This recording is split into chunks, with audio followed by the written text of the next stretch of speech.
the past. Now, what I found when I began my exploration was that you and I, our generation, we're at a hinge in history. We are the children of the Industrial Revolution. We're used to a time where everything was about centres of power, poles of authority, standardization. And we're the hinge in history generation because we're turning into a new digital era that has completely different assumptions. All of the things that Kevin described, all those misfires and mishits and cul-de-sacs of thought, they all happened because people were used to these technologies. Railroad. This is one of the things that form the world we know. Telegraph. Steam and steel. These are the technologies of a centralized and centralizing world. They make our world make sense to us. And if you take a look at the model that they created, this is a map from 1896 of the British Empire. Now the colour is slightly off on this projector, but all of these areas of red are the imperial possessions. And you've got this hub and spoke pattern. Everything comes from London. So telegraph, rail, steam and steel. This is what we're used to. I showed you in the last slide HMS Dreadnought. Now if you imagine every rivet, every gun barrel, all of those things standardized. It's the only way that they could work. A world of factories, a world of systems, a world of processes that take 2 weeks rather than 2 days in a slightly creative manner. This is what we're used to. Now, how did this change? When I went back in history, what was that point of change? It was in the early 60s. In 1961, the Soviets detonated the largest ever thermonuclear explosion in the world, Tsar Bomba. Around about the same time, Paul Baran is working at the Rand Corporation. He's working on the problem of mutually assured destruction. What Baran finds, and this document is called On Distributed Communications. It's 40 pages, double-spaced, so that's 20 pages. And it sets out the pattern of the emerging digital era. What Baran found in this 40-page study was that the centralized network that the United States had at that point was absolutely incapable of accepting a Soviet strike. Right? So if the Soviets were to strike the United States, the first thing that would happen is a detonation in the ionosphere would have totally eradicated FM communications, no radio. And 1 or 2 strikes then would have absolutely knocked out the centralized network. The upshot of that is that once the United States had received a first strike from the Soviets, they would no longer be able to strike back. So the idea of mutually assured destruction would no longer be mutually assured. And if you take mutually assured out of mutually assured destruction, you just get destruction. So Baran had a problem, and the problem was this pattern. This is taken from his own document. So this is the pattern we're used to. And you can see that idea of the central node and the subordinate nodes. Now what Baran did as his solution to this big problem, literally a life and death problem, is what changed the pattern of the future. Baran decided that each node was going to become the central node. That power was going to be decentralized such that every single node was the pole of authority. There's no longer a weak link. There's no longer one place to strike. You can look at this pattern and you can see the future. You can look at these connections and you can see insults on Facebook. You can see the bullying scandal that's happening right now. You can see the funding pattern of the Obama election. This is the pattern to which things are gradually moving. In some cases it's fits and starts. In some cases it's dramatic and obvious. But let's go right back to when Baran's ideas, which were initially rejected, as Kevin was hinting at, which were initially rejected, when they first saw the light of day, it had taken another 8 years from his original document. And it was in 1969, 7 years, my mistake, 1969 that there are 4 nodes who start to connect. So the network starts to grow, and all the people on this network are hardcore computer nerds. These are the cream of computer science geeks. This is what they ended up building. But right back in 1969, what were they actually doing? Now the logic of that initial connection had moved on a bit from the nuclear war. The idea actually was that every time you open up a new computing research center, you have to buy one of these. That's an IBM 360, costs several million. And every time you buy one of those, you have a set number of scientists who can work on it. So what if you could resource share? What if you could have people dialing into each other's computers? The idea was that this would save taxpayers money by sharing technological resources. So just to make this point clear, it wasn't anymore about nuclear war. This became something to save the taxpayer cash for cutting-edge computing research. But that's not how humans work. Early in 1969, when the system got up and running, someone did a study to see what was being most used. All of that traffic that was traveling between these 4 geographically remote sites, what was that traffic being used for? Remember now, all these guys are computer nerds. All of that traffic, or a big chunk of it, was being used for the science fiction lovers mailing list. So these computer scientists, who are working on the defining problems of their generation, are busy chatting about it. They're busy talking about science fiction. The second most popular use was apparently the wine appreciation network. The third most, as far as I remember, was how to hack the network. And the fourth most was tech support. So nothing's changed. It's still the same order. So if there's one lesson that I learned when I started to dig back and unpeel the onion, it's that social's been at the heart for an awfully long time. Now, let's think about what that meant. In 1985, so quite some time ago, before people were using mice, before we had color screens, before any of that stuff, a very, very important social network called a well was established. And people were using dial-up modems, and this was a bulletin board system, essentially. And yet the emotional connection was very strong. So it's set up in 1985. In 1986, the first well-being, as they called it, baby was born. So 2 Wellsters had a baby. And in 1990, it recorded the first death of the first member of the well. I'm going to show you just an excerpt from the last posting in 1995 of one of the regular users of the well. This is Tom Mandel, and he had been tracking his developing cancer on the well. Now this is black and white, probably. 1995, very few people even had a mouse. This is fairly early days. Maybe I'm over-egging that. We were probably using Windows 3.1. So Tom is saying, I'm sad, terribly sad. I cannot tell you how sad and grief-stricken I am, that I cannot stay to play and argue with you much longer. It seems almost as if I am the one to be left behind to grieve for all of you dying. So that's what social networking meant even before we had Vivo, MySpace, Facebook. So it's no surprise that it's gone the direction it's gone now. The question is, why weren't people making money out of it? 1997, a guy called Andrew Weinrich, who I interviewed, set up 6 Degrees. Now this was one of the first really popular social networks. And in between 1997 and 2001, 6 Degrees failed to do only one thing. It failed to make a big bag of cash. They had a few 100,000 users, they were beginning to scale, but they just couldn't move past a certain point.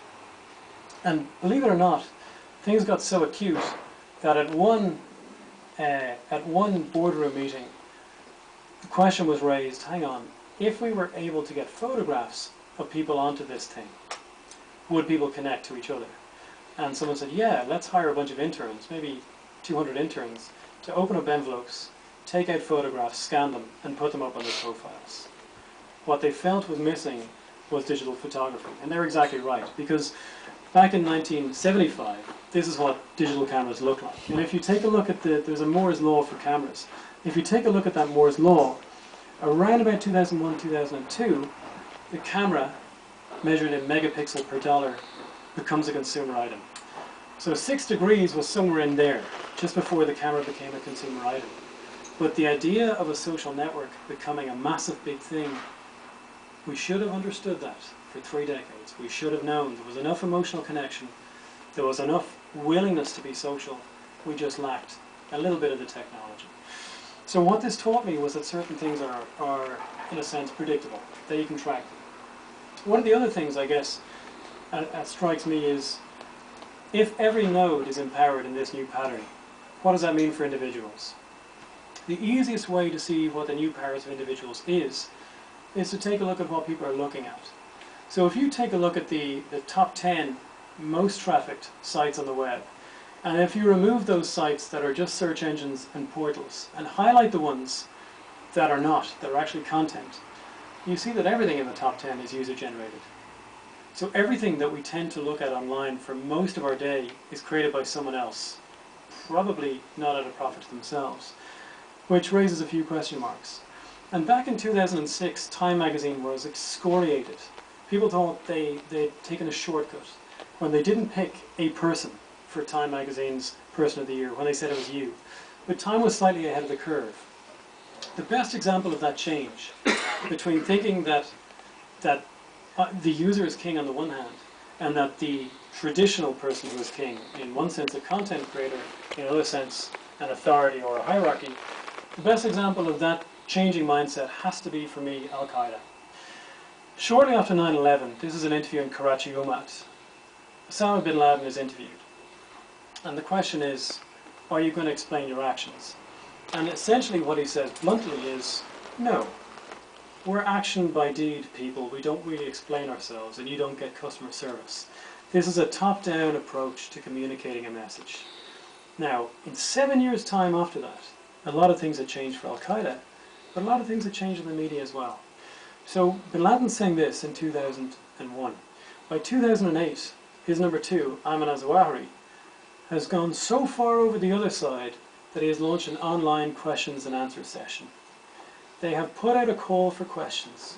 They've given people a few months to add their questions, and then they wrote literally a 1,000-word document of feedback. This is page 1 of part 1. I'm going to pull out an extract. And I hope, now remember this is al-Zawahiri, and I hope that those who sent in their questions have not become upset by the passing of some time between the posing of the questions and the giving of the answers. Allah knows that I did my best to make the answers come close after the questions. This is what you hear at Marks and Spencer when you're waiting. So think of bin Laden's first approach. We're kings, you're nothing. We communicate to you when we want. And now think of this. So we know that the user is now king. They know it too. And that idea of those poles of power being ever smaller and being individual is important. And what's the consequence for information? The more I travelled back, the more I found that as we go forward in the new digital era, some of the norms of the old world, way before our generation, are starting to return. Now I'm using this word plasticity. What I mean is changeable, open to question, challengeable. And if you think about where this comes from, let's take a look at Web 2.0. In 2004, for the techies in the room, this was a big deal, Ajax. It changed websites. In a sense, a shorthand for that might be websites became almost a piece of software. You could do stuff on a site, you could paint a picture on a site, you could upload a video and then edit a video on a site. So that's just shorthand for the change in the web. Now, when O'Reilly Media held a conference to explain this Web 2.0 idea, Dale Dougherty, who works in O'Reilly Media, explained it as the perpetual beta. In software development, normally what happens is you work on your pre-alpha, so your very early version that sort of works. You develop an alpha version that sort of works a bit better, and then you release a beta candidate to a very small cluster of friends who are not going to tell the media that your thing doesn't work at all. And then eventually, with their feedback, you create a release candidate and send it to the market, and that's it. You've now done your product, put it into a box, and sent it out to the public. Well, what Dale Dougherty said is, no, things are changing. With websites being Ajax, and with the user empowered to interact with our stuff more, what you're going to see is that things stay in beta. So if you remember Google beta, Facebook beta, all these services with beta at the end of them, what they're saying is, we're releasing stuff to you that may or may not work perfectly. We'll take your feedback and we will evolve it as it goes forward. So it's a simple idea that in software at least, stuff is open to keep changing. Now, no one could have understood this better than St. Jerome. St. Jerome was working in 382 AD on something that we now know as the Latin Vulgate. Pope Damascus had commissioned Jerome to take all of the pieces of what might become the Bible and put them together into a single volume. So Jerome works in that, and he comes up with what, by 1,000 years later, is known as the Vulgate.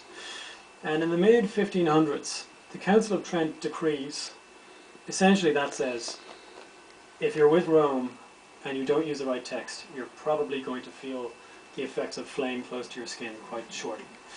It says this is the one text. You are not to deviate from it. This is what our entire organization exists to perpetuate. Now, there's a reason I'm giving this example. This is a strict, hierarchical organization with arms all across the world. It is at the very peak in its contemporary technology for information transfer. And yet even so, just shortly after this was released, about half a century after, Erasmus says, that's fine. The problem is there are as many different editions of the Vulgate as there are copies, because the technology simply isn't appropriate. We're using berry juice on animal hide by candlelight. Essentially, information was plastic before this. So, in the mid-15th century, Gutenberg's press arrives. And suddenly, the old oral tradition of flexible, messy information changes. And let's take a look at how it works. This is the Paris Bible. It's from the 13th century. And if we zoom in a little bit into the margins, you see that there's a lot that's up for grabs here. A lot of notes, a lot of stuff added in. It looks like it's added in extra. You can see the lines. Now, let's take a look at the Gutenberg Bible in New York. Completely different. This is what we're children of. We're used to this. This is industrial era information. It's not plastic. It does not change. And let's take a look at what our children will be used to. They'll be used to this.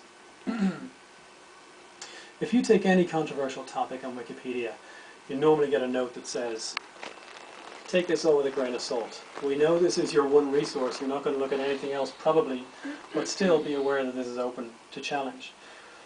I thought that was interesting. So I took a chunk of edits over 2 years, exactly for that page Jihad.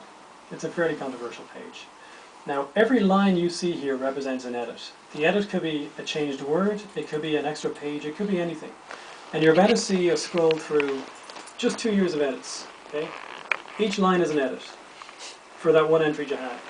We're now scrolling through 36 A4 pages on which each line is an edit for just that entry Jihad over 2 years. So what that suggests to me is that we are children of a completely anomalous period of history. This is us. We're made by that post-printing press era. And radio and TV did nothing to that. And yet the next generation, so ARPANET, remember those first 4 nodes? And then we're now used to Web 2.0. It's almost 10 years old now. The next generation is in a new oral tradition. We're back to that idea that information is flexible, that it's plastic, that it's uncontrollable. So I'm almost wrapped up, but let me just give you one further indication of that idea of nodes, of empowering individuals, of changing the shape, the pattern of the future, and how different it is at our end of the hinge in history. The last item is about quirkiness. It's about self-expression. It's about being disruptive and untidy. If you take a look at the individuals who built the internet, you couldn't pick 3 more influential people than these guys. And just in case you're wondering what these things are, that seems to be chilies and that's some sort of other edible fruit/vegetable. This is a slide I stole from a guy called Jonathan Zittrain. He's a professor at Harvard. And he made the point using this slide. He said, these guys, if anyone owns the internet, if anyone has a right to say they're fathers of the internet, it's these guys. John Postel, Steve Crocker, Vint Cerf. You might know Vint Cerf from Google. The other guys are equally important. Now the interesting thing about these guys is that the guy at the top, Steve Crocker, is the person who probably more than anyone else set the tone for the internet.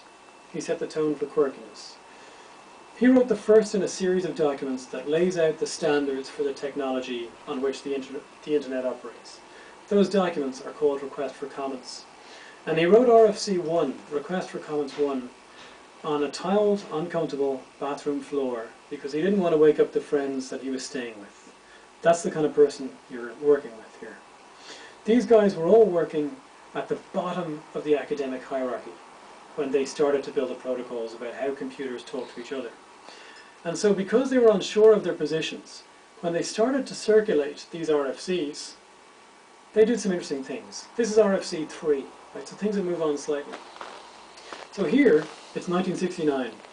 Steve Crocker is talking with his peers, and he's starting to flesh out how they are going to work with each other on this question of how computers should talk to each other.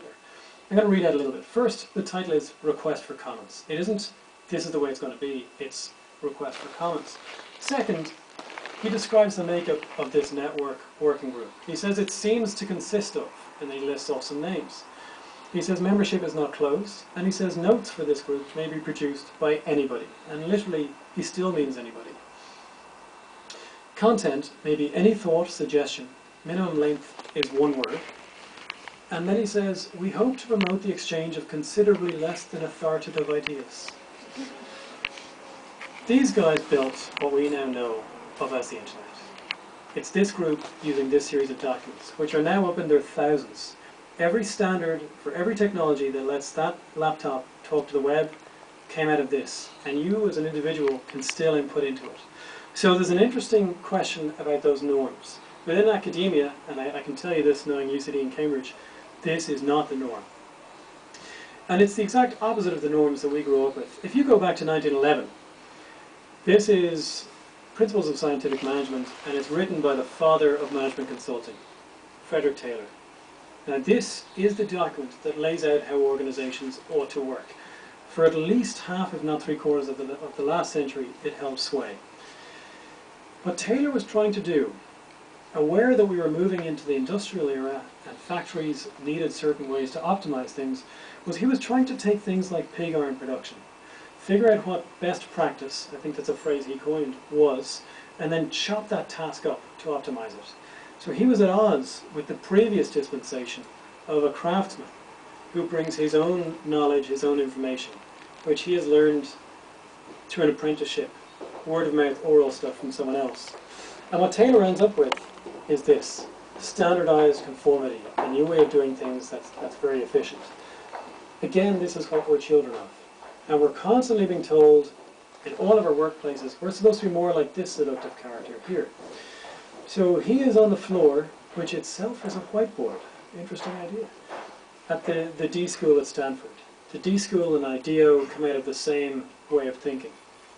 The idea is that the focus should be on the quirky individual. That instead of an automaton turning up to work and being trained to perform one task, you're looking for a digital craftsperson